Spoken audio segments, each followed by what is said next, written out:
ইতিমধ্যে যিখন ৰঙামাটি টোলগেটখনত ইতিমধ্যে স্থানীয় লোকসকলে প্ৰতিবাদ সাব্যস্ত কৰিছিল। তেওঁলোকৰ টোল কৰ ৰেহাইৰ ক্ষেত্ৰত তেওঁলোকে প্ৰতিবাদ কৰিছিল। যিসমূহ ব্যক্তিগত বাহন বা যিসমূহ ব্যৱসায়িক বাহন, এই বাহনসমূহৰ কৰ ৰেহাইৰ ক্ষেত্ৰত তেওঁলোকে প্ৰতিবাদ সাব্যস্ত কৰিছিল।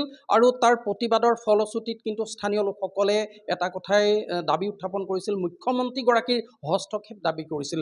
কিছুদিন পূৰ্বে, মাত্ৰ কেইদিনমান পূৰ্বে মুখ্যমন্ত্ৰীগৰাকী দেৰগাঁৱৰ এখন সভাত অংশগ্ৰহণ কৰিছিল। আৰু অংশগ্ৰহণ কৰাৰ সময়ছোৱাত কিন্তু মুখ্যমন্ত্ৰীগৰাকীয়ে এটা কথা, টোলগেট সম্পৰ্কত এটা কথা তেওঁ কৈছিল, যিহেতু স্থানীয় যিসমূহ বাহন 2 কিলোমিটাৰৰ ভিতৰৰ যিসমূহ স্থানীয় বাহন, সেই বাহনসমূহৰ যি টোল কৰ, ব্যক্তিগত বাহনৰ টোল কৰসমূহ ৰেহাই দিব লাগে।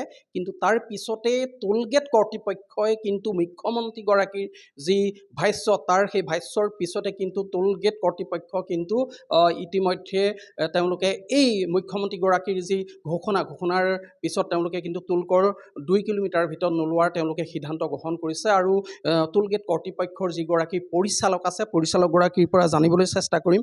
যিহেতু কেইদিনমান পূৰ্বে মুখ্যমন্ত্ৰীগৰাকীয়ে এটা কথা কৈছিল, যিহেতু দেৰগাঁও ৰঙামাটি টোলগেটত কিছুদিন ধৰি কিন্তু প্ৰতিবাদ সাব্যস্ত কৰিছিল স্থানীয় লোকসকলে, তেওঁলোকক টোল কৰ ৰেহাই দিব লাগে। ইয়াক লৈ কিন্তু প্ৰতিবাদ আজিও আছে, কিন্তু এতিয়াও কিন্তু সেই প্ৰতিবাদ অব্যাহত আছে। তেওঁলোকে এটা কথাই কৈছে, টোল কৰ ৰেহাই দিব লাগে।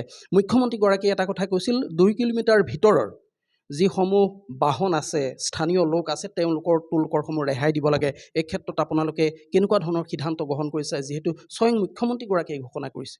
হয়, আমি শ্ৰদ্ধাৰ অসমৰ মাননীয় মুখ্যমন্ত্ৰী ডক্টৰ হিমন্ত বিশ্ব শৰ্মাদেৱৰ নিৰ্দেশ অনুযায়ী আমি 2 কিলোমিটাৰৰ ভিতৰত যিখিনি বাহন আছে, সেই বাহনখিনি সম্পূৰ্ণৰূপে বিনামূলীয়া কৰি দিবৰ কাৰণে আমি ইতিমধ্যে সিদ্ধান্ত গ্ৰহণ কৰিছোঁ আৰু তাৰ কাৰণে যাৱতীয় ব্যৱস্থা কৰিছোঁ।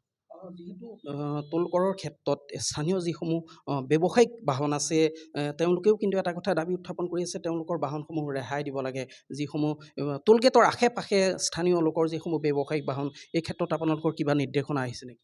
চাওক, আমাৰ যিখিনি ইয়াত আমাৰ নিৰ্দেশাৱলী আছে বৰ্তমান অফিচত যিমতে চলি আছে, সেইখিনি তেখেতলোকে সেইমতে যাব লাগিব।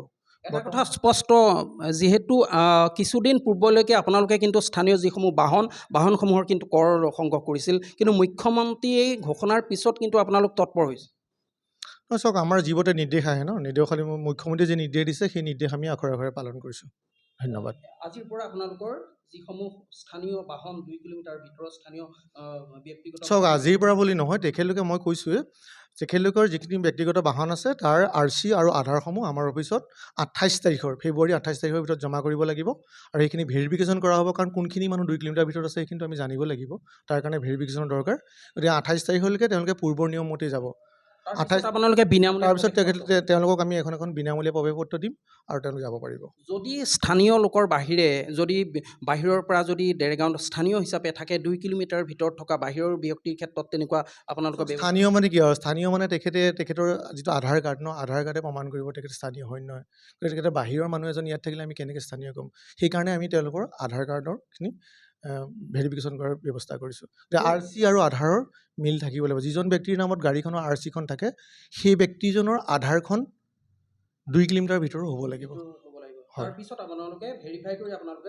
আমি তেখেতলোকক এটা ফ্ৰী পাছ প্ৰদান কৰিম আৰু সেই প্ৰক্ৰিয়াটো 28 তাৰিখৰ ভিতৰত সম্পূৰ্ণ হ'ব। গতিকে তাৰ বাবে আমি আপোনালোকৰ মাধ্যমেৰে অনুৰোধ কৰিছোঁ, তেখেতলোকে এই ফেব্ৰুৱাৰী মাহৰ 28 তাৰিখৰ ভিতৰত তেখেতলোকে জমা কৰিব লাগিব। 28 তাৰিখলৈকে তেওঁলোকে আগৰ যি নিৰ্দেশনা অনুসৰি পাৰ হৈছে সেইমতে তেওঁলোক যাব লাগিব। 28 তাৰিখৰ পাছত আমি তেওঁলোকক সম্পূৰ্ণ বিনামূলীয়া কৰি দিম। হয়, ইয়াৰ পিছতে কিন্তু কি প্ৰতিক্ৰিয়া হয়, কি ক্ৰিয়া প্ৰতিক্ৰিয়া হয়, এইটো সময়ে ক'ব। কিন্তু গুৰুত্বপূৰ্ণ বিষয় এইটোৱে যে মুখ্যমন্ত্ৰী ঘোষণাৰ পিছতে দেৰগাঁও ৰঙামাটি টোলগেটৰ কৰ্তৃপক্ষই কিন্তু এটা সিদ্ধান্ত গ্ৰহণ কৰিলে, যিহেতু 2 কিলোমিটাৰ ভিতৰৰ যিসমূহ স্থানীয় বাসিন্দা, সেই বাসিন্দাসমূহৰ ব্যক্তিগত বাহনৰ যি প্ৰৱেশপত্ৰ, সেই প্ৰৱেশপত্ৰসমূহ বিনামূলীয়া প্ৰৱেশপত্ৰ কৰাৰ তেওঁলোকে সিদ্ধান্ত গ্ৰহণ কৰিছে।